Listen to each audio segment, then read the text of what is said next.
Good afternoon, folks. We'll start in a minute or two. I just wanted to mention that, as we said last time, feel free to interrupt me if you have any questions, or you can also raise your hand, but I probably will not be monitoring hand raising actively. Maybe Raul can watch and alert me if that happens, but also feel free to interrupt. Just unmute yourself and ask when we start. Raul, can you monitor hand raising? Yeah, sounds good. No worries. Okay, great. Thank you.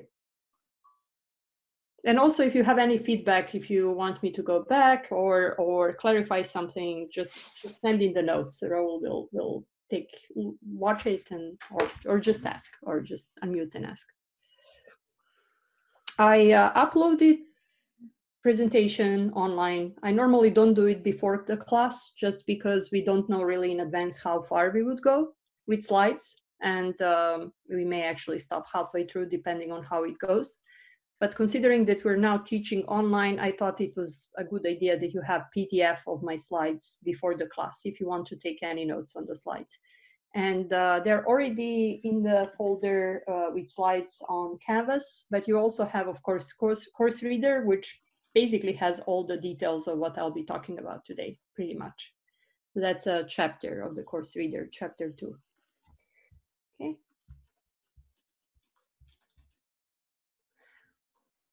Okay, I think we can slowly start. It's 1:32 already. So this is chapter 2 of the notes.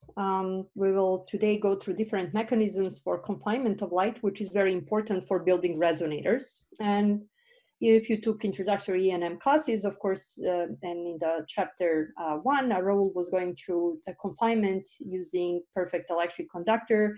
Of course, there is no such thing as perfect electric conductor. Is a little bit more perfect at microwave frequencies, but in the optical range, you have to use the electric materials in order to minimize absorption loss and achieve high quality factors. So we will go through two different mechanisms for confinement of light today.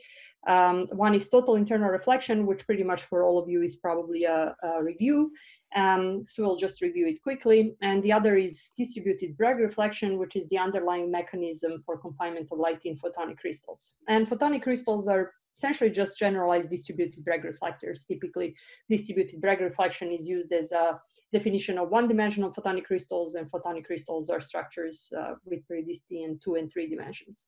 And there are some references at the bottom here if you're interested in going in greater detail of what we're talking about today, but also please feel free to read the course reader that we put online. So let's first go through total internal reflection, and then we'll talk about distributed Bragg reflection. So again, total internal reflection is one of the mechanisms that we'll be using for confining light with high quality factors in resonators using the electric structures. And in the next few slides, I'll just review some material that you already know, and we'll derive conditions for total internal reflection, and we'll see what's happening with the field outside. Before we go into that, as you see in a few weeks when we talk about different types of resonators, generally most of the resonators that we use today use some combination of these effects. So you have resonators that rely exclusively on total internal reflection, but the ones that are in most use today would, majority of them would combine total internal reflection and distributed Bragg reflection. So it's important for you to understand both of these mechanisms. So we'll start with total internal reflection, and before we review that, we have to review laws of reflection and refraction, which again, I assume all of you know, but it's worth brushing up on that knowledge from introductory electromagnetism. So as an example, I should ask, do you see my pointer or no? Do you see? Okay, great. So just as an example that we will use to review laws of reflection and refraction, let's look at the boundary between two media. So you have two media here with refractive indices N1 and N2, right?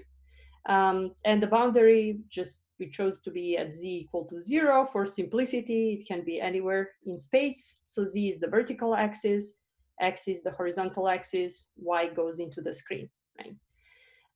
And here I arbitrarily drew these three vectors. These are wave vectors showing the propagation of the incident wave, reflected wave, and transmitted wave. And they're also described as plane waves in the top right. So I assume at this stage, all of you have seen three-dimensional plane waves. But if not, this is what they are. It's just generalization of a plane wave to 3 dimensions. And all of them are oscillating with frequency omega. So that's the wavelength, or actually angular frequency, but related to wavelength of light. Incident vector is a plane wave with vector ki, and then you have reflected plane wave and transmitted plane wave. And here in these expressions and in the drawing, I'm not really assuming anything about the angle of the incident, reflected, and transmitted waves. Of course, by now you know that how they're related to each other with Snell's law inequality for incident and reflected, but we will just use very simple boundary conditions to derive those laws of reflection and refraction and see that they're really fundamental and derived from boundary conditions. Okay, so this is the description of the plane waves. This is the boundary, it's just planar boundary. And we would like to see how these angles, theta I, theta R, and theta T are related. Okay, and you also know that from transversality condition, your electric field has to be orthogonal to the wave vector, right, for the field.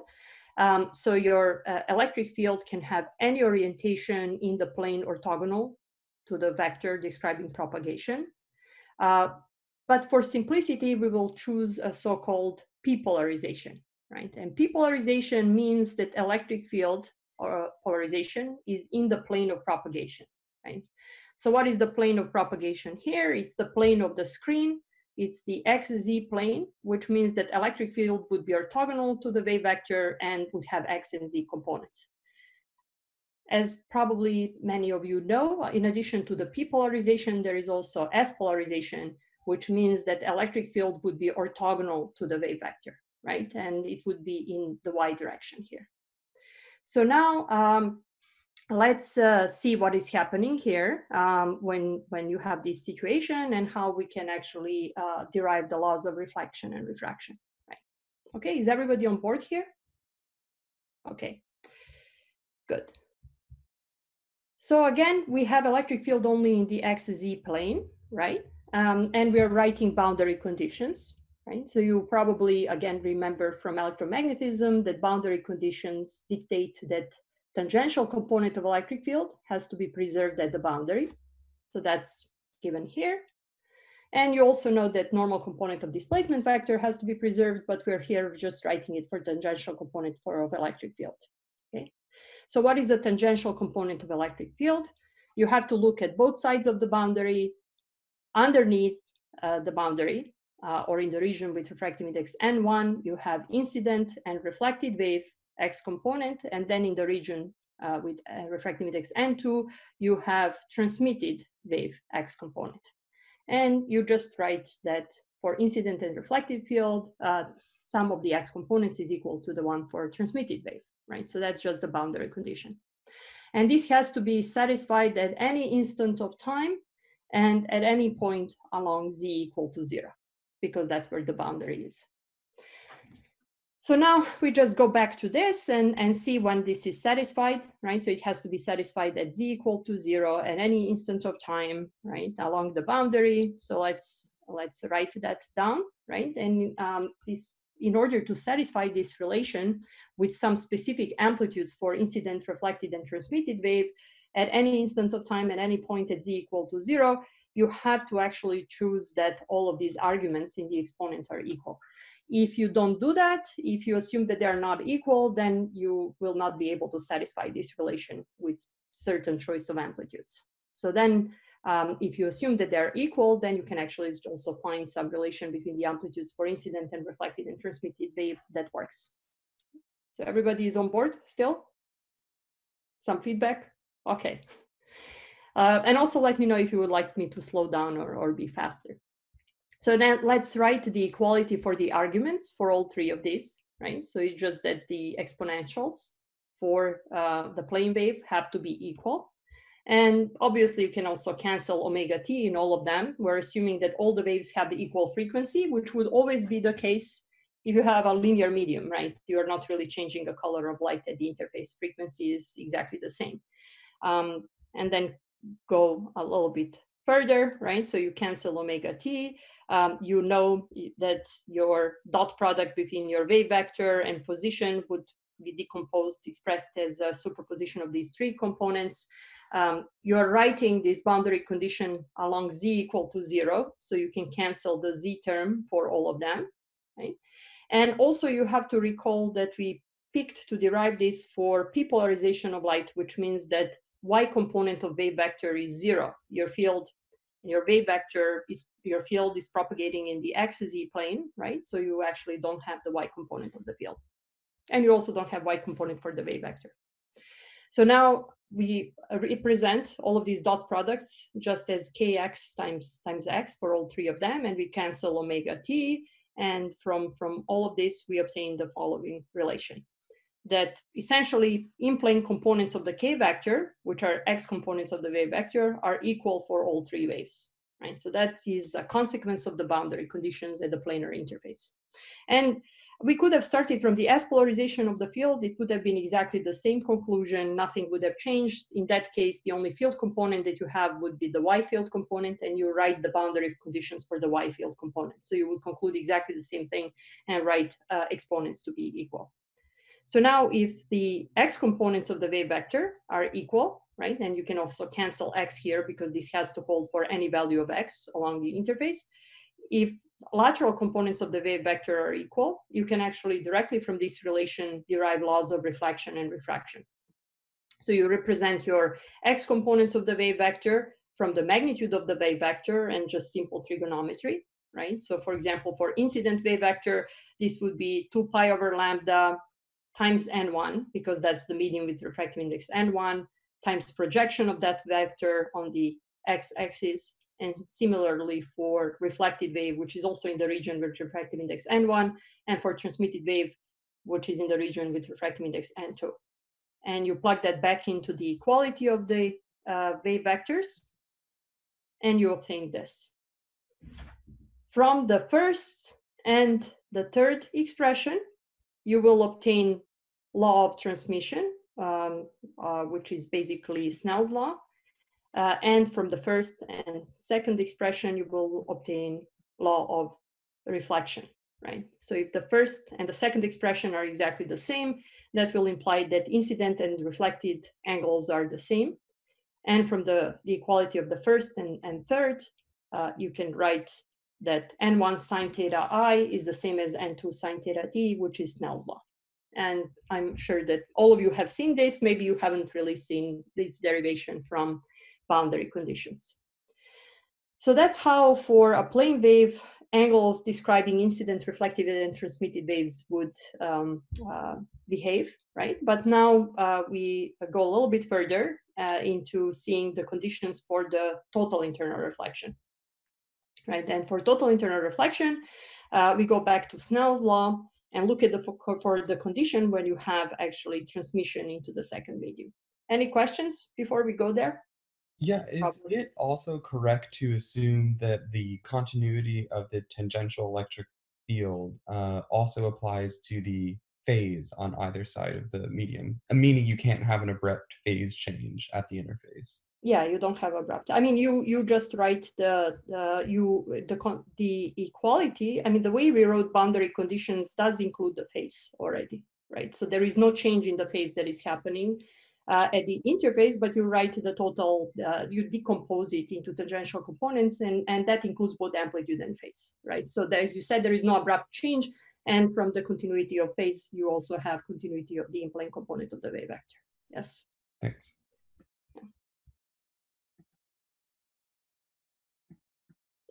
But again, keep in mind that this is just a planar interface. So there are situations when, you know, you can have change in frequency, and, you know, you also, if you have interface that is not planar, but instead you have some grating or something like that, then there are different things that may happen there, right? So you can have diffraction and so on. Okay, so going back to Snell's law and introducing total internal reflection from that, remember that the law of refraction tells you or Snell's law tells you that the product of refractive index in the medium and sine of the angle relative to the normal to the interface would be preserved, right? So we wrote it again here, but we expressed the transmitted wave angle in terms of the incident wave angle and the refractive indices. And let's also assume that you have a situation where your incident wave is incident from the region that has a higher refractive index. So N1 is higher than N2. And we'll see why that's important in a moment, right? But we will have a wave that is incident from the material with a higher refractive index. So you, let's say, have glass and air interface, or you have silicon and air interface, and anything that it has a higher refractive index than the surrounding. So if you rewrite your Snell's law, this is what you obtain here, right? So you have sine of the transmitted wave angle is equal to N1 over N2 times sine theta incident. And since we're assuming that N1 is greater than N2, the ratio of N1 and N2 is greater than 1, right? Which means that transmitted wave angle will reach 90 degrees before incident wave angle reaches 90 degrees. Right? Because you're multiplying sine of the incident angle with something that's greater than 1. And sine between 0 and 90 degrees is a monotonically increasing function. So what does that mean? That means that if you are in the region with refractive index N1 and you start slowly cranking up the incident angle, at some point you will reach incident angle for which the transmitted angle will be equal to 90 degrees. Right? So in that case, you reach the condition of total internal reflection. This angle when you're basically getting 90 degrees transmitted wave angle can be easily obtained from Snell's law by plugging in that theta transmitted is 90 degrees. So sine theta transmitted is 1, or sine theta incident is N2 over N1, right? And now you see that it's important to have N1 greater than N2, otherwise N2 over N1 would actually not be less than 1. So your angle, sine of the angle will be greater than 1, right? So you are getting into this condition only if you have a wave that's incident from the region with larger refractive index.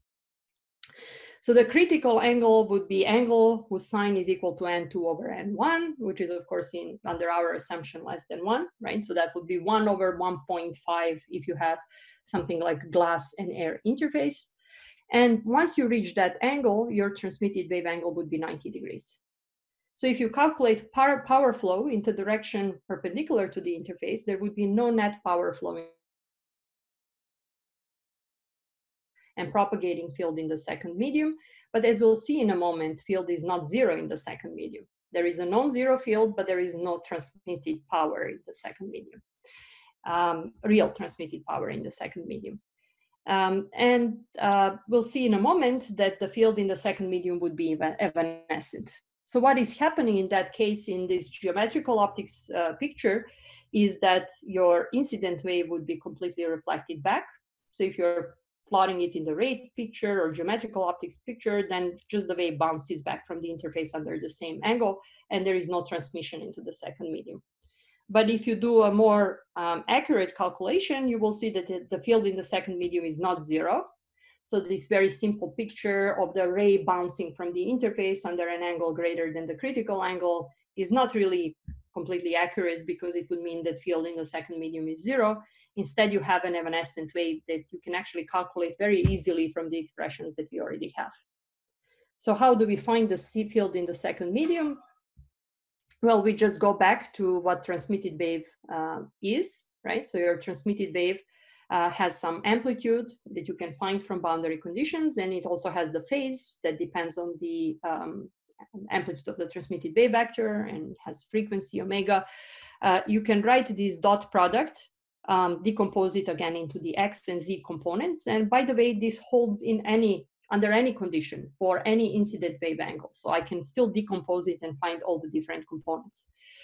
So then x component of the transmitted wave vector can be found as the product of the magnitude of the wave vector in the second region, and then multiplied by sine theta t, so again trigonometry.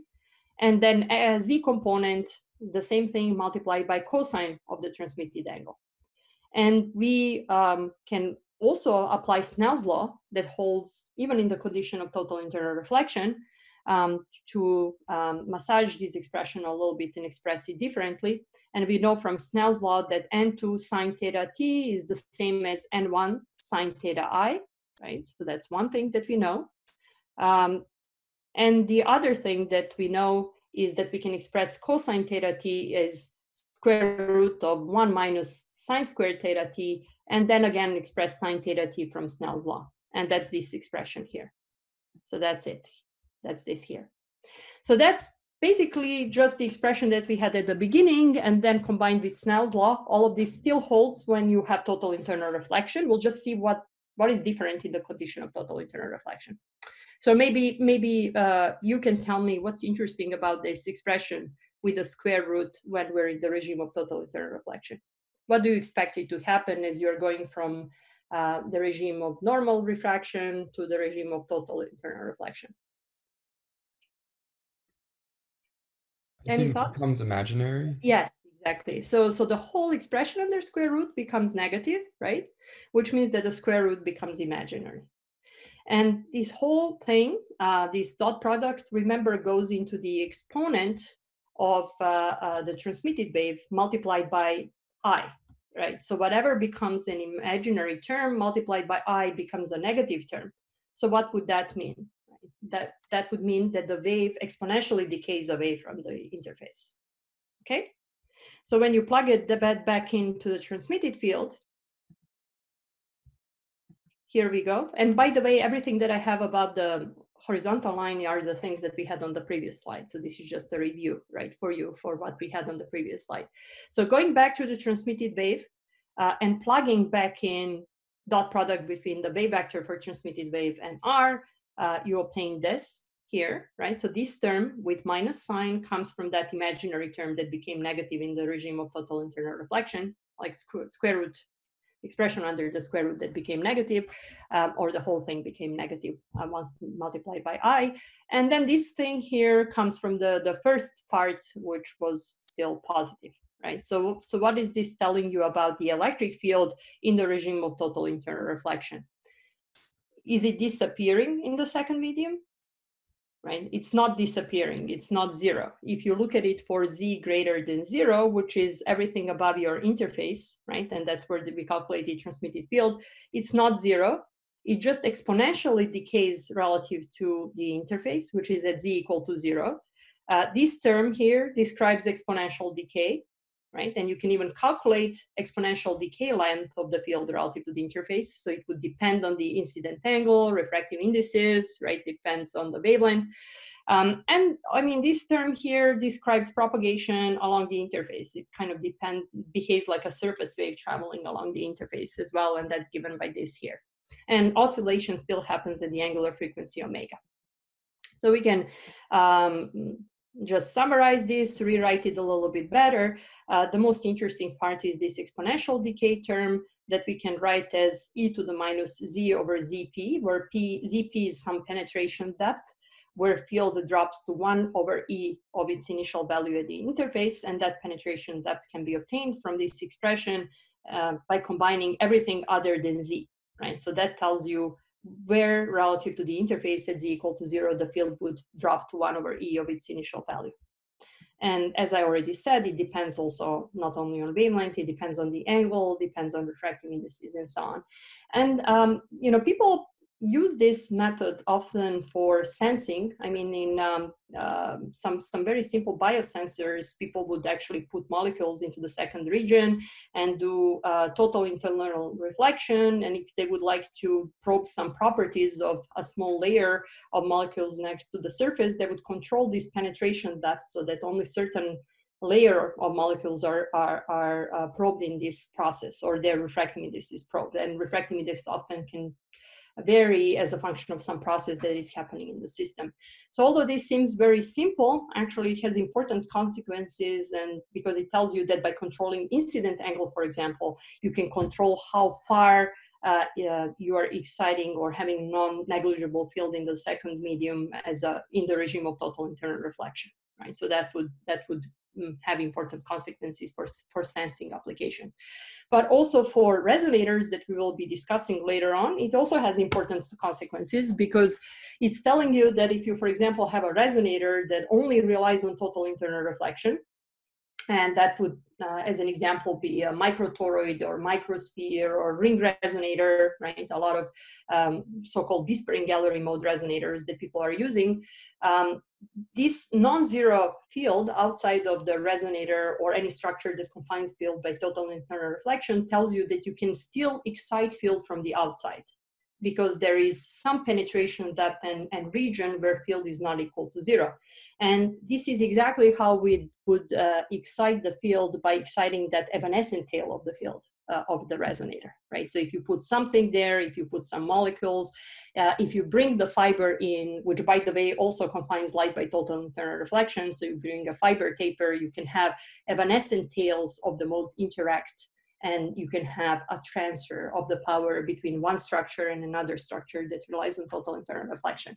If the field was zero, that would not have been the case, right? And just going back to this expression again, apart from sensing applications, tells you also how to pick the incident angle and the regime of operation if you would like to have a larger tail in the second medium. Of course, in this case, we assume plane waves. That would not really be the case if we have strong confinement of light, but it's a pretty good representation of what is going on if you have sensors that are based on glass slides and total internal reflection. Okay, any questions about this? Okay, go on, yeah. If you don't have, if you had a system where you did not have the field evanescently decaying, could you still excite modes inside the cavity? Well, if you are relying on the internal reflection, right, you would always have the evanescent tail, but the amount of the evanescent tail would vary. But of course, if you have a system where you have no evanescent decay, right, like for example, resonators that Raul discussed last time, where you have perfect electric conductor, there is no field outside of the system, right? It's completely zero once you hit the boundary. You can still excite the field inside of the system, but you would actually have to have a source inside of the resonator. Right? Because once you hit the boundary, field is completely outside of that boundary, zero, right? And I mean, in the resonators, practical resonators that we're discussing here, that would not be the case, because there would always be some non-zero field, either as a result of the total internal reflection, or even if you use those distributed Bragg reflection, there will also be exponential decay of the waves into the mirrors. So that gives you with the opportunity to evanescently decide field, or to use tunneling through mirrors and so on, right? Of course, that's for passive devices where you have to couple from the outside. There are also active devices like lasers where your source is inside, and you can always excite it from the inside. Okay? I see. Yeah, does that make sense? All right. Any other questions before we move on? Okay, so this was total internal reflection. You know, maybe a little bit of a different view on perspective on the total internal reflection, but I assume most of you have seen it before, right? Now we will start a discussion of the distributed Bragg reflection and photonic crystals. And some of you may have learned about photonic crystals previously, in particular in nanophotonics classes, where usually the approach from John Oppenloss's Photonic Crystals book is followed. And this is the first edition of the book. There have been more editions since then. I will give a little bit of a different, again, perspective on photonic crystals, so that it's interesting even to those of you who took nanophotonics classes.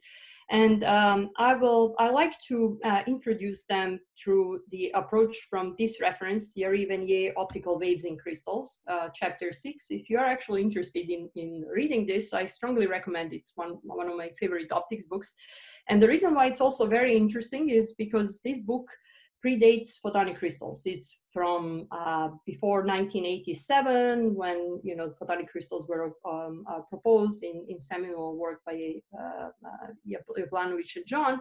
But if you actually read this book in chapter 6, and this was pre-1987, they solve wave equation for three-dimensional periodic medium completely, and analyze what's happening when you have a three-dimensional periodic medium.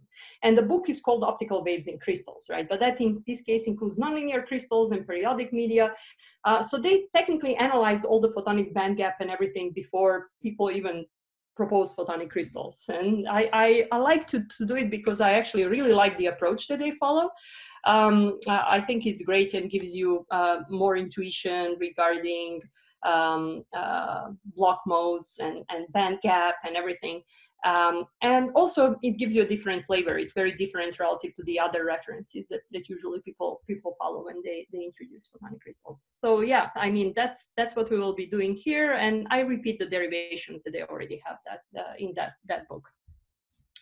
Okay, so I'll give you a very brief introduction into photonic crystals. I mean, just tell you what's going on inside of them at the cartoon level picture.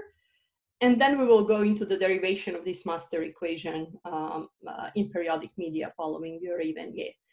So what I'll do, I'll probably give you a cartoon picture, try to develop some intuition, and then we'll make a short break and go into master equation. So what are photonic crystals? Photonic crystals are periodic dielectric media, essentially.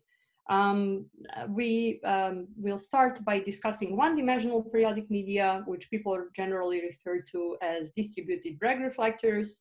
They've been around for a really long time. People have been growing this periodic media for vertical cavity surface emitting lasers in particular for many decades. And then in 1987, Ilya Blanovich and Sajiv John published back-to-back papers where they proposed photonic crystals. And they focused on three-dimensional periodic structures, but generally people refer to two-dimensional and three-dimensional structures as photonic crystals, and one-dimensional as distributed Bragg reflectors. All of them should really be photonic crystals. They're just periodic dielectric media, right? And when Jablanovich and John proposed these periodic media, they actually were interested in very different applications. So Sajiv John, actually Ilya Jablanovich was interested in spontaneous emission rate suppression. We'll talk about it later. And Sajiv John was interested in localization of field around defects in photonic crystals, sort of like localization around impurities in semiconductor crystals. So they kind of were driven by very different applications when they proposed this. And here you see examples of various periodic media, one-dimensional distributed Bragg reflectors, fabricated by different groups, two-dimensional photonic crystals in silicon. This is a three-dimensional photonic crystal. Actually, this is the first three-dimensional photonic crystal fabricated at optical frequencies at Caltech in the group of biaxial shear by angled etching by 3 ion beams. And we'll talk more about different methods a little bit later on. Okay, so what's going on inside of these structures? The common theme is distributed Bragg reflection. And I promised to give you a cartoon picture before we go into details. So you have all of these interfaces that have different refractive indices. In one-dimensional case, green and red basically are regions with different refractive indices. You have your wave that's incident on the structure. And as you know, at every interface where refractive index has a different value, you will have reflection, right? And some transmission. We already went through that for one single interface, but you can imagine that happening at every single interface along the structure, and you can also find what fraction of power is reflected and transmitted at every interface. So if you have your incident wave, you'll have some reflection here, some transmission, then you hit the second interface, again, some reflection, some transmission, some portion of it would be bouncing after back reflection, but basically you can sum up, you can start like this and sum up all of the reflections and transmissions and find out how much of the power will be transmitted and reflected from this structure, right? So it's just a series that you have to add up. And of course, for arbitrary choices of these refractive indices and thicknesses of these materials, you will not really necessarily have something interesting happen.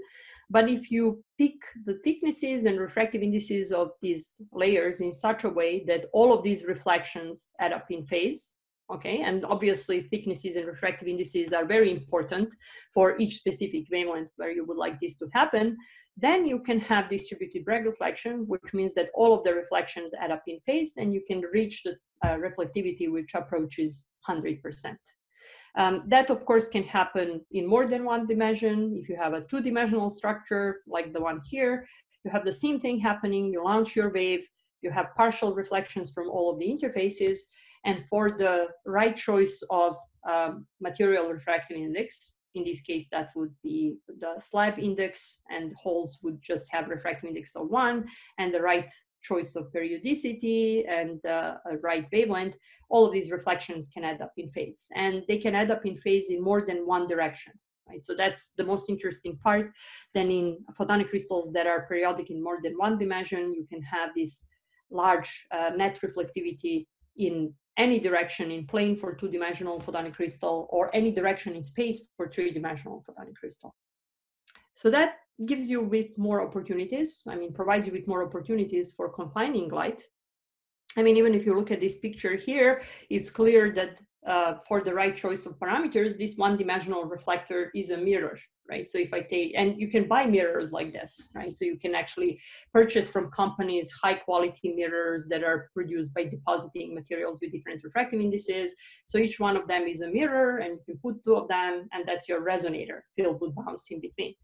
But if you also take something like this periodic structure where you're etching periodic array of holes, and you surround some region of space with this, that would also cause the field inside of that region to resonate, right? It would confine it from different directions in space with mirrors. So these are just two-dimensional mirrors, right? And you can use them to build two-dimensional photonic crystal cavities. In this case, though, it's clear that we don't have a periodicity in the third dimension. So in that direction, we would only be using total internal reflection. So that's what would be happening for these two-dimensional photonic crystals of finite depth. But of course, if you have three-dimensional photonic crystal, then you can surround some region of space with this three-dimensional mirror and build your resonator, an ideal resonator, if you can make these periodic structures in a really good way. So that's the basic idea, right? That by periodically modulating material, you can build really good mirrors in 1 or 2 or even 3 dimensions. But even if you cannot really build them in 3 dimensions, you can still combine total internal reflection for kind of guiding and confining field in the remaining dimensions, and use distributed Bragg reflection in either 1 or 2 dimensions. And as you'll see later, in general, distributed Bragg reflection always works better than total internal reflection if you would like to confine light in smaller regions of space. Right? Just with total internal reflection, you can achieve very high quality factors, but as you start using it to confine field in very small regions, then quality factors start dropping. So if you would like to confine field in very small regions with high quality factors, then you have to apply distributed Bragg reflection at least in one dimension. So going back to, again, still cartoon picture, we'll be calculating things like this later on, but I just wanted to point out how so-called dispersion relation or dependence between different frequencies and wave vectors for modes that you can excite in this system would look like. So for a two-dimensional photonic crystal, like the one that we have here, you will see something like this, right? So this is a dependence between frequencies of the modes that are allowed in the system. At the horizontal axis, we have wave vectors. And this may remind some of you of energy band diagrams for crystals or semiconductors, right? So you have some bands, but in this case, these are electromagnetic bands. And there will be a region of frequencies where there are no modes that you can excite. And that's, in this case, photonic band gap. So these photonic crystals are sort of like semiconductors for light, because, but the analogy goes only as far as existence of this band gap, where you cannot really have any modes excited. But other than that, you don't really have a complete analogy between semiconductors and photonic crystals. And there will be modes that you can excite under this band gap and above band gap, and we'll see more and learn more about their properties, but you cannot really excite them inside of the band gap. So in the cartoon picture, being in the band gap means that things are getting reflected, right? So that's where these photonic crystals work as mirrors, but we'll see what it means in this band gap picture. You'll see also that there will be some evanescent field that is excited, but it cannot really propagate through mirrors, which means that there are no really modes with real value of the wave vector. Okay? Most of the resonators that we will be discussing here will be either these so-called planar or finite depth two-dimensional photonic crystal resonators or one-dimensional photonic crystal resonators. Of course, for those resonators that are relying on distributed Bragg reflection. And in that case, of course, we also have to use total internal reflection. We will discuss later on three-dimensional photonic crystal resonators, but they are very hard to make. And since they're really difficult to make, their properties are not as good as two-dimensional photonic crystal resonators of finite depth or one-dimensional photonic crystal resonators of finite depth, which is why I wanted to show you also band gap for this structure and field distribution and kind of give you an idea of how inside of this periodic photonic crystal field would propagate or get reflected once you're in the photonic band gap, and we'll see later on how that affects the confinement of the field. So let's say you have this photonic crystal. You can calculate band diagram, and we'll discuss that later on. So don't worry if you don't understand this band diagram now, because we will be discussing it much more later today and on Thursday, and maybe even next week. So what happens if you excite the system with a frequency, electromagnetic field that has a frequency inside of the photonic band gap, right? So in the cartoon picture, you'll just have reflections from the interfaces.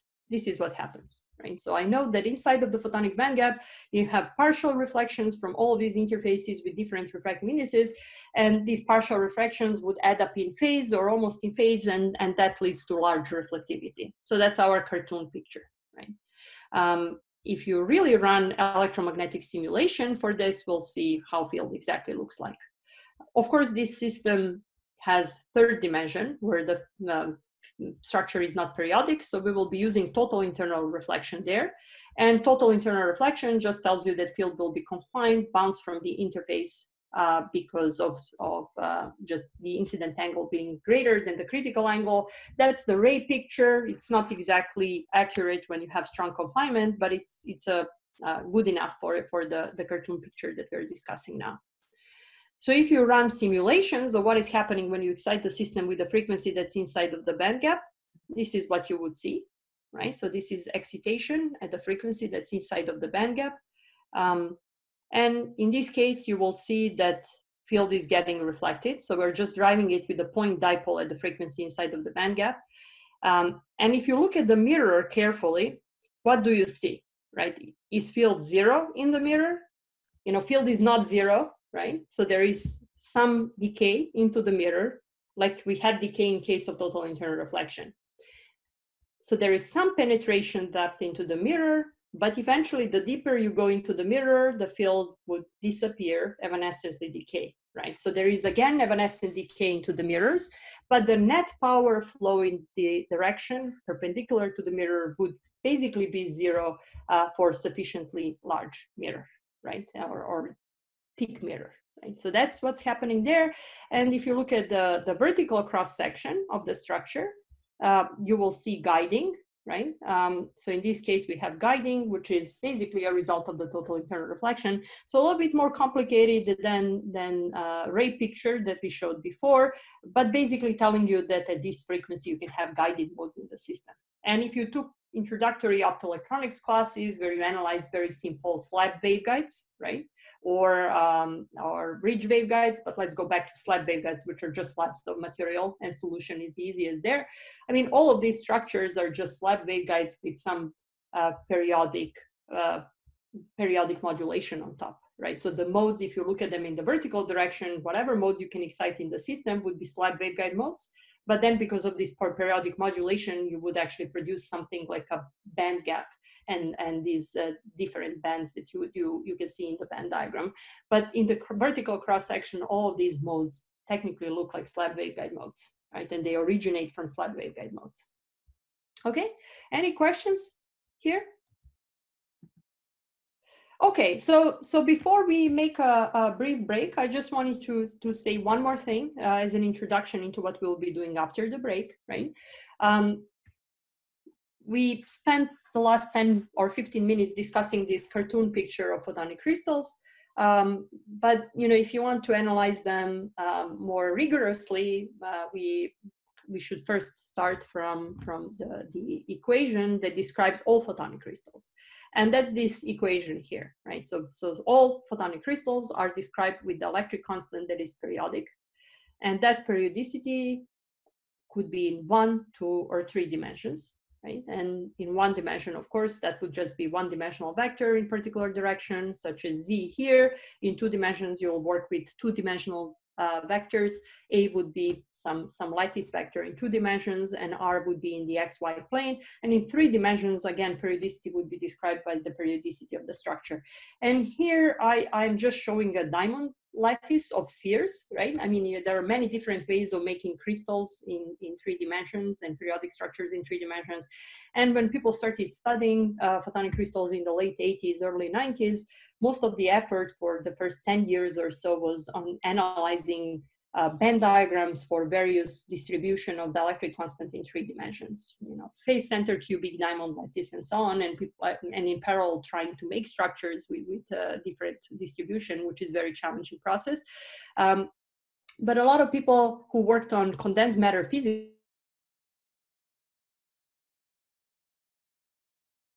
diagrams, so they got involved in the early work on photonic crystals and calculation of band diagrams and finding the right type of lattice that provides the right type of the band gap, right? So we'll discuss a little bit of that here again, but before we make a break, the important thing to emphasize is all of these crystals have periodic dielectric constant in 1, 2, or 3 dimensions, right? And that periodicity of the electric constant is what provides all of the interesting properties that we will discuss. And if you took quantum mechanics, you must have looked into Schrödinger equation in crystals, right? Where potential is periodic in 1, 2, or 3 dimensions, depending on what type of crystal you are discussing. And as a result of that periodicity, you can have some interesting properties of the material, some interesting bands for wave function, states for electrons and holes, or you even have a band gap for specific lattice types and specific potentials. It's exactly the same story here. So if you are comfortable with analysis of crystals and semiconductors using Schrödinger equation, it's exactly the same story here, except that we're talking about the electromagnetic wave equation and electromagnetic wave equation with a periodic epsilon, which is kind of equivalent to Schrödinger equation with periodic potential. And as a result of this, we'll find some interesting consequences happening inside of the structure, some interesting states, band gap, and use that to also localize light. So apart from the periodicity of the dielectric constant, any periodic structure can be described in terms of the lattice, right? And that lattice would be described in terms of the primitive lattice vectors, right? So for one-dimensional structure, that primitive lattice vector would just be one-dimensional vector with periodicity A in the Z direction. And then we'll see what it would be for this triangular lattice. And it's a little bit more complicated for 3-dimensional lattices. But again, before we make a break, 2 most important points are epsilon is periodic, and periodic structure is also described with the primitive lattice vectors. So let's make a 5-minute break, and then we'll continue afterwards. I'll be here if you have any questions, but you can also take a break, of course.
How is everyone doing? Are you folks mostly in Palo Alto or at Stanford or far away? I'm currently in the Netherlands, so a little far away. Oh, Netherlands. Where exactly? Close to The Hague. Oh, Hague. Okay, great. Yeah. Oh, that's interesting. Yeah, I was there last year to visit Delft. Okay, that's nice. Yeah, how are things there? They're pretty okay. They're not as bad as in Italy or in Spain. But yeah, I think pretty in control. But we'll see how it changes. The entire country is on lockdown, so I kind of just have to stay at home. Yeah, kind of like here, right? Mm-hmm. Okay, great. How about others, mostly around here, or I'm in Palo Alto, so.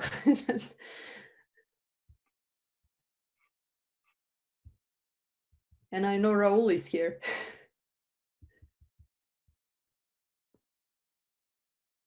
Anybody far away from Palo Alto or not so far away?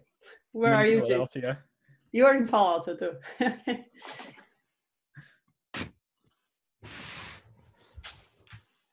Well, Peter, thanks for listening us live. It's pretty late in Netherlands now. It is a little late, yeah. It's not too bad though. I mean, I feel like anyway, when you're quarantined at home, time doesn't really mean anything anymore. That's actually true. I also noticed that even my kids who are little, they started switching their schedule. They're more to staying up at night a little bit longer. Okay, great. I think our 5 minutes are up. And Raul will edit this discussion from the recording we're posting online. Yeah, I don't know if I can edit it from the Zoom recording that will be posted on Canvas. So That's I guess okay. On Zoom recording online for class is fine. Yeah, the class would know your locations, but yes, that's okay. Anything else I'll edit it out, yeah. I'm okay. Yeah. We miss company. We need to chat a little bit, use the opportunity. Yeah, no, I agree. To socialize. Yeah. All right. Okay, so let's go back to photonic crystals. So the last thing before the break was that these are periodic structures with periodicity of the electric constant in 1, 2, or 3 dimensions, and then we have some primitive lattice vectors that are essentially describing how you are tiling these unit cells, right, in 1, 2, or 3 dimensions. So now I have to review few things that you may have seen in some introductory condensed matter physics, solid state physics classes. If you haven't, it's fine, you'll learn them here. Those are just the concepts of the reciprocal lattice vectors and the reciprocal space. And we need to introduce them in order to analyze photonic crystals. And again, I mean, if you took any classes discussing crystals or semiconductors, you must have seen that already. And the treatment that we'll go through here is very completely analogous to that. And of course, these concepts of reciprocal lattice and reciprocal space hold there as well. We have to introduce them here, of course, and review them. And then we'll just look into the wave equation, electromagnetic wave equation, as opposed to Schrödinger equation, right? So again, when you have a periodic structure, you have primitive lattice vectors that describe how you're tiling that structure. So if you have a rectangular lattice in 2 dimensions, as the one shown here, this rectangular lattice would have a unit cell that is shown with a rectangle, right? So that's the unit cell. And it would have a primitive lattice vectors that are given by A1 and A2 in X and Y directions, respectively. And the area of the unit cell is just the product of the magnitude of these two. So these primitive lattice vectors are telling you that any point in the lattice can be described as a superposition of these 2 vectors. So if you were to tile the whole lattice and describe any point in the lattice, rectangular lattice, you can describe it by adding A1 vector multiplied by integer and A2 vector multiplied by another integer, right? So it's just process of tiling the whole lattice. So this is pretty straightforward, right? I mean, it kind of gets a little bit more complicated when you go to some three-dimensional lattices that are more complicated. And if you took solid state physics, you probably spent a semester going into calculating these reciprocal lattice vectors and so on for a variety of lattices, but we'll not really do that here. We'll just do it for a few very simple lattices. So that's the real space. That's how you would see a crystal, right? So this rectangular lattice would be a real crystal, like an array of holes that you etch in semiconductors, and that would be described with this real space lattice vectors or primitive lattice vectors. But there is also a reciprocal space, and that reciprocal space, you'll see in a moment, maybe later today or on Thursday, is this important for solving wave equation inside of the periodic structures. And this reciprocal space is kind of like Fourier space of the structure, right? It's easy to understand it in one dimensions, but it's just a generalization in higher number of dimensions. So the reason why we're introducing it will be clear when we start solving wave equation for periodic epsilon, okay? So reciprocal space, I'll just introduce it here, what it means, right? So if you have real space lattice vectors A1, A2, and A3, and I'm writing it for 3 dimensions already, then in the reciprocal space, you will have to introduce reciprocal space lattice vectors, B1, B2, and B3. And in solid state physics books, they would be described with these 3 relations. You can just directly plug in A1, A2, and A3, which are real space lattice vectors, and calculate B1, B2, and B3. You don't really need to memorize this. It doesn't matter. You can also calculate them from the definition given here. So reciprocal space vectors, B1, B2, B3, are found in such a way, right, are 3 vectors that are found in such a way that the dot product of each of these vectors with the real space lattice vectors is equal to 2 pi times Kronecker delta. So each reciprocal space lattice vector would be orthogonal to 2 real space lattice vectors and non-orthogonal to the third one, okay? And from this simple relation, you can always find them. You don't really, I mean, these are just derived from this relation, okay? Does that make sense? So that's what you need to find. And of course, if it's a 3-dimensional real space lattice, it would be 3-dimensional reciprocal space lattice found from these relations. And if you have these 3 vectors, you will describe some new lattice in the reciprocal space. Okay. Also, if you look at this relation here, real space lattice vectors are in units of length. That's your real space, right? Dimension of the lattice. Reciprocal space would be in units of what? 1 over length, right? Because you just have a constant on the right-hand side. So that's also important, right? And when you combine, once you find all of these reciprocal space lattice vectors and combine them, you will describe the reciprocal space lattice, right? Any arbitrary point in that reciprocal space lattice can be obtained by combining these vectors. So you just multiply each one of them by some integers, n1, n2, n3. Once you find them, it's exactly like real space, except that it's reciprocal space. It's not the space you see, it's some Fourier space. And we will also introduce basically also first Brillouin zone for this lattice, and that would be obtained by plotting, and this sounds very complicated, but you see in a moment that it's very simple, plotting perpendicular bisectors to reciprocal space vectors. So once you find reciprocal space lattice, you plot perpendicular bisectors to connections between nearest neighbors, and whatever you obtain, that describes the first Brillouin zone. And we'll also see why it's defined this way and why it is important. But for now, I'm just giving you kind of a recipe for finding it. Okay, so let's go back to our example of a rectangular lattice. And any other type of lattice you can treat in the same way. Real space rectangular lattice described with the vectors A1 and A2, right? And then unit cell given by the red rectangle. Any arbitrary point in the lattice you can find by combining these 2 vectors. How do we find the reciprocal space, which we also call K space? Again, K in reference to the wave vector, because wave vector also has units of 1 over meter, right? 1 over length. And this reciprocal space is actually related to wave vectors, as we'll see later.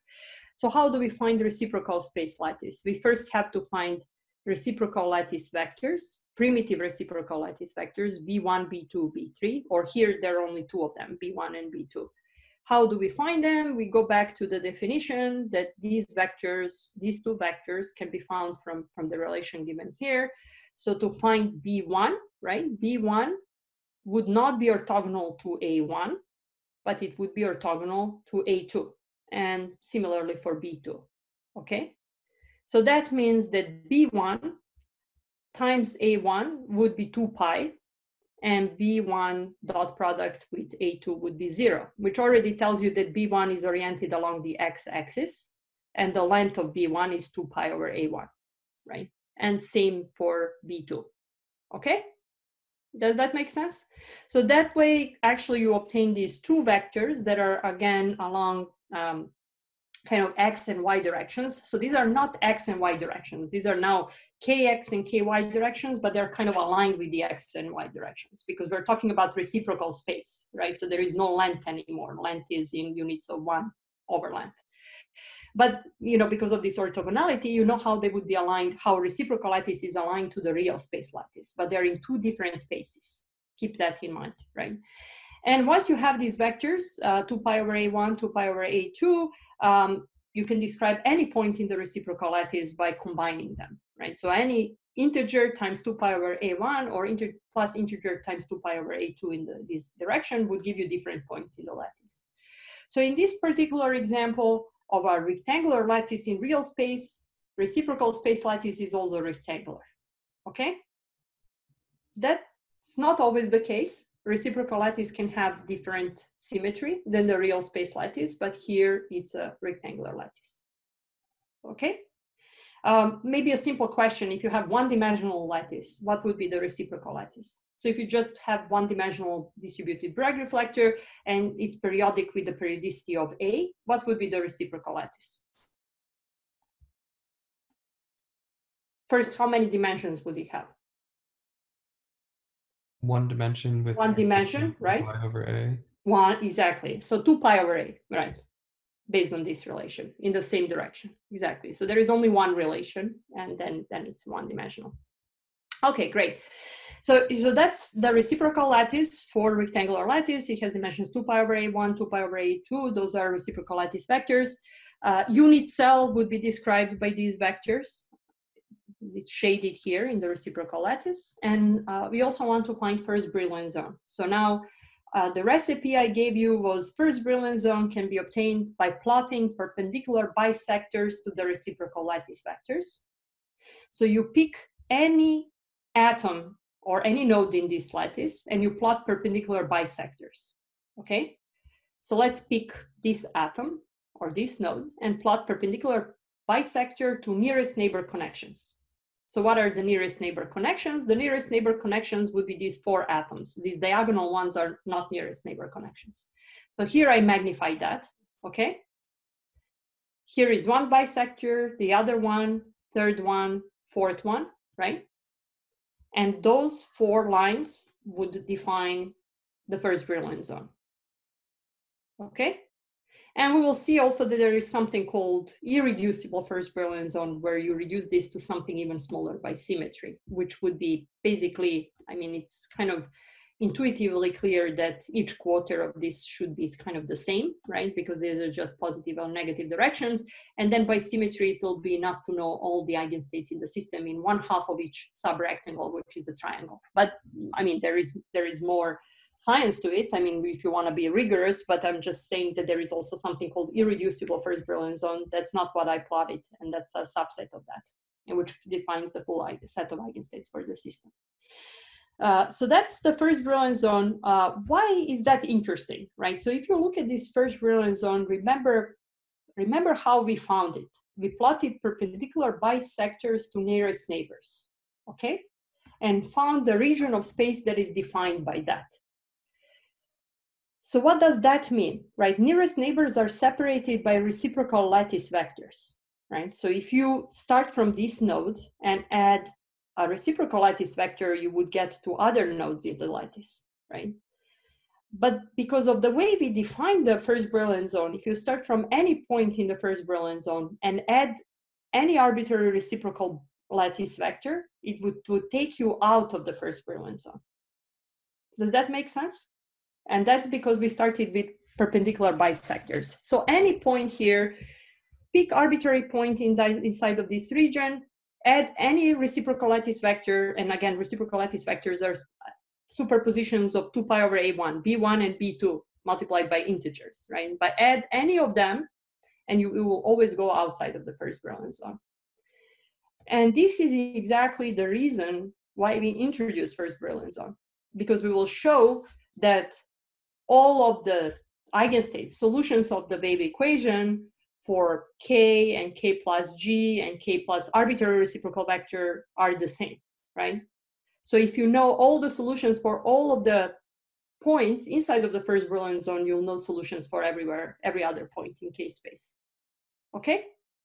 That's the bottom line of why we're introducing it, right? But for now, just a recipe, plot bisectors, and that's what you obtain.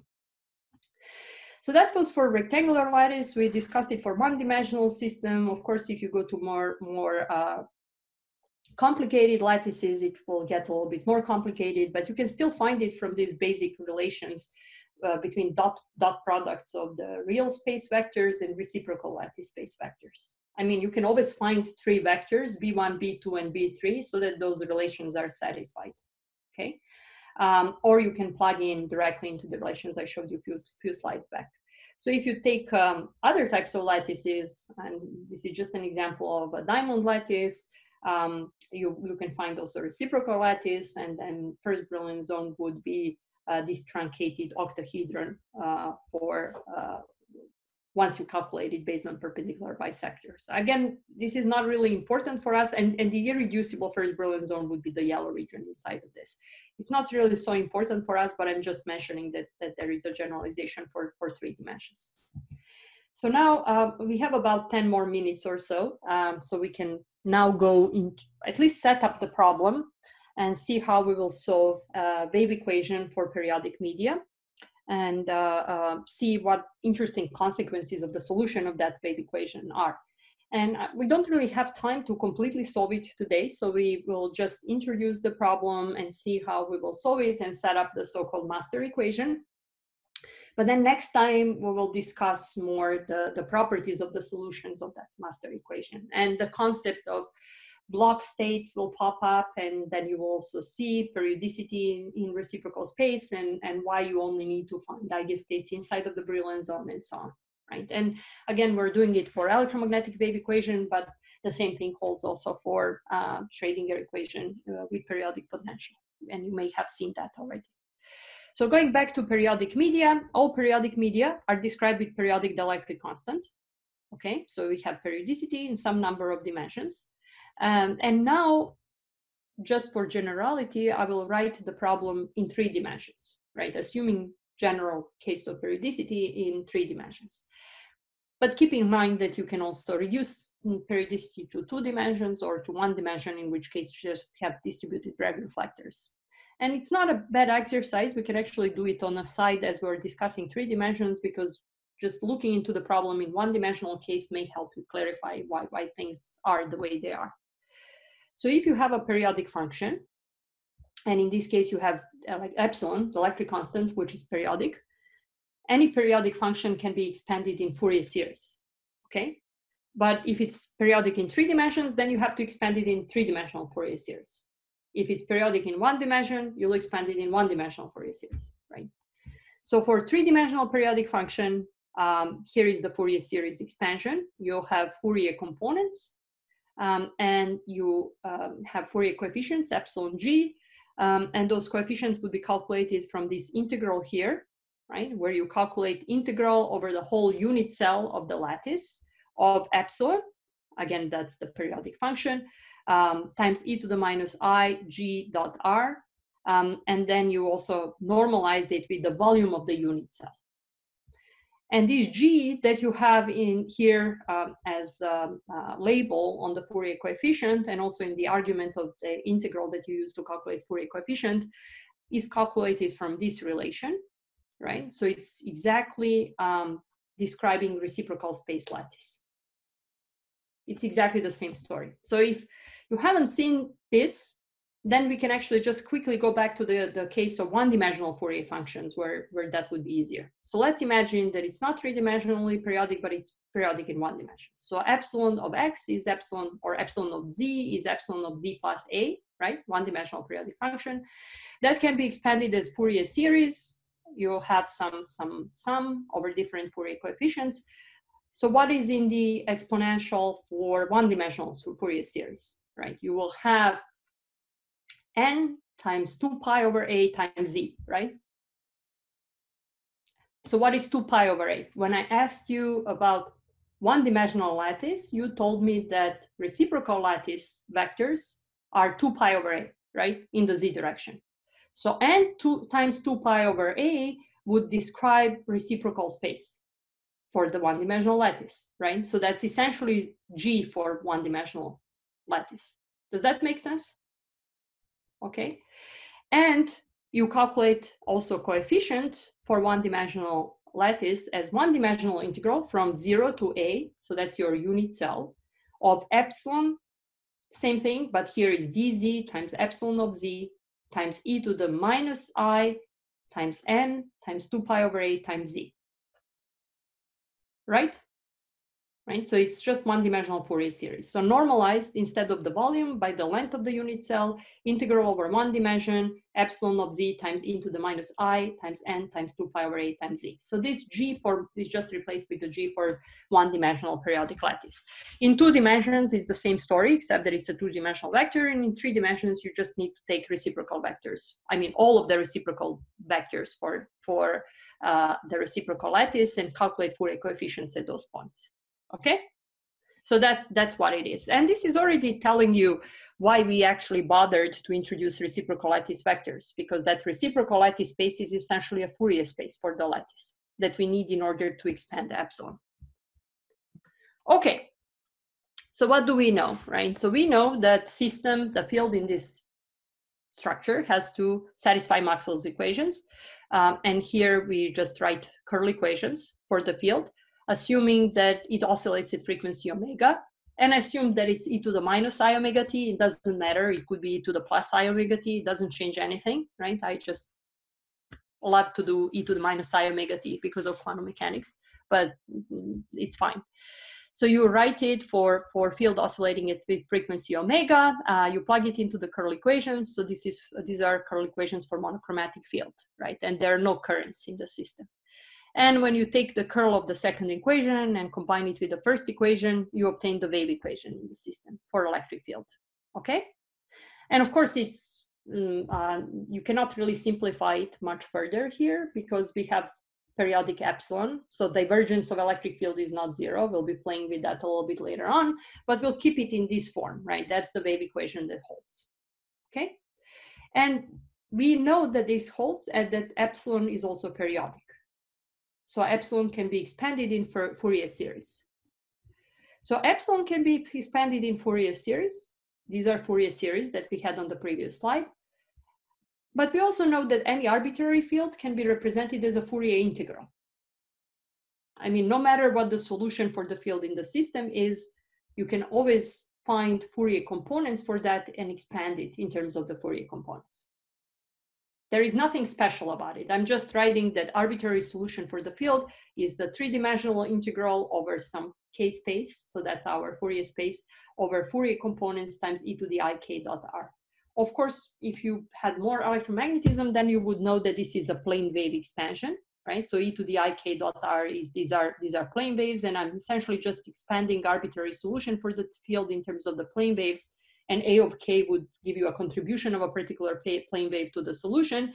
But I mean, I can always find Fourier transform for any arbitrary function and write the field in terms of the Fourier integral. So those are the 3 things that I can write. Wave equation, epsilon is periodic. That gives me a little bit more information. So I can write Fourier series for the periodic function. And arbitrary field can be written as a Fourier integral. So if I plug these two, expansion is a field is a Fourier integral and Fourier series for epsilon into this equation, right? And I just group all the terms that are under the integral, and they're 3 lines of derivation that I'm skipping here. They're in the course reader if you're interested, right? But you have an integral of something over K space, and it turns out that that integral is 0 only if the argument is 0, and this is the argument of the integral. The consequence of this substitution is that this has to be equal to 0. So that's essentially derived from the argument of the integral, right? And this expression here is what we call a master equation, okay? And this master equation is something that we will solve next time and discuss a little bit more, because all the properties of the crystal, photonic band gap, solutions at different frequencies, field distributions, block states, block modes, everything pops out of basically this master equation, right? So what is this telling you? I mean, let's kind of dissect it and see what different terms are here. So first, epsilon g is what? Epsilon g is just a Fourier component of epsilon, right? So remember, epsilon is periodic. That's the only thing that we know about the system. It's periodic. Of course, it's lossless also and so on. There's non-magnetic, there are no currents, but the electric constant is periodic, which means that you can expand epsilon in Fourier series. So epsilon g is the Fourier components of epsilon. What are A's? A's are different Fourier components of the field solution, okay? Because field is expanded in terms of A. And omega is a particular frequency at which we're solving for the field. You can, of course, change that. I mean, you can see what is happening at different frequencies because you basically wrote the equations for frequency omega. And K is a wave vector, right? So K is wave vector corresponding to different, plane waves or Fourier components for the field that you can excite in the system. So if you look at this equation here, the way we wrote it, of course, you can write it for various Ks, right? And Gs are reciprocal lattice vectors. Okay? So I can always change K in this equation. I can pick omega as a particular excitation frequency. I can write equation for that omega and for a certain K, right? And change K. But if I look at this equation here, I see that each K that I pick would only be coupled to Ks that are separated from that K vector by G, which are reciprocal lattice vectors, okay? So each equation here only couples a specific K with K plus minus G, where G is arbitrary lattice vector. Does that make sense? So if I take this equation and I rewrite it for K minus G as an example, I would still sample exactly the same set of A's. Is that making sense? I guess it's kind of like one of the key points that we need in order to solve this, right? So you pick omega, you pick K, you write equation, then you take the same equation and you write it for K minus G, specific G, right? You'll just have A of K minus G here, and here you have A of K minus that G plus all the different G's. So you're still sampling the same points in the K, of A of K, right? In the K space. So the bottom line is that master equations, I mean, you can rewrite it as many times as you like, but only the ones that are corresponding to a reciprocal lattice drawn around a specific K would be coupled to each other. Okay? But you can, of course, write it for decoupled points separately, right? What else? Well, if you look at it like this, I mean, this master equation is written for a specific choice of omega, right? And you can write it for different Ks, but you can also write it, once you write all of these different equations for K, K plus G, K minus G1, K plus G2, and so on, right? For all the points in reciprocal space drawn around your choice of K, all of those equations would be coupled because they couple the same A of K coefficients. And you can also write it as a homogeneous system of equations. And I will actually draw that a little bit nicely. I forgot that I don't have a whiteboard on this particular laptop, but I'll draw it a little bit nicely so that I clarify this to you. You can write all of these equations as a homogeneous system of equations whose solutions are these coefficients A of K plus G, A of K minus G, and so on, right? So once you write it as that system of equations, you will be left as some determinant that is multiplying those unknowns, and it's a homogeneous system of equations.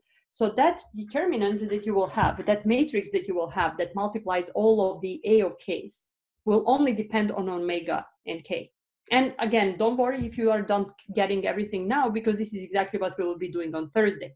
But I just want to kind of try to relate the message before we even solve it, that there will be a condition that only depends on omega and K, where there'll be non-trivial solutions for the field, because that's what the matrix depends on, right? So unknowns are the set of A of K, but the matrix depends only on omega and K. So you can write that determinant of that matrix is 0, and that's only a relation between omega and K, and that would give you some unique relation between omega and K for which non-trivial solutions exist.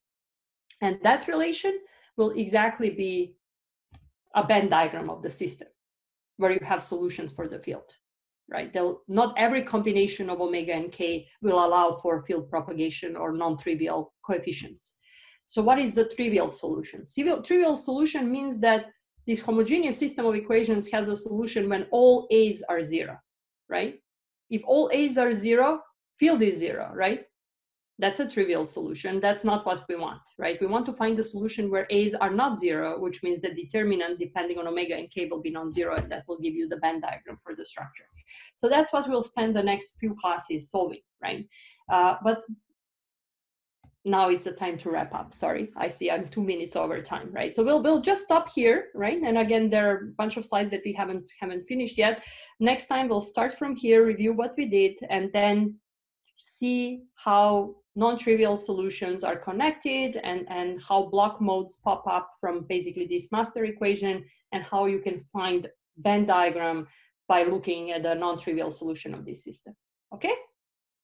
That's all for today, folks. I'll see you on Thursday. See you in 2 days. Bye. Bye. Bye-bye.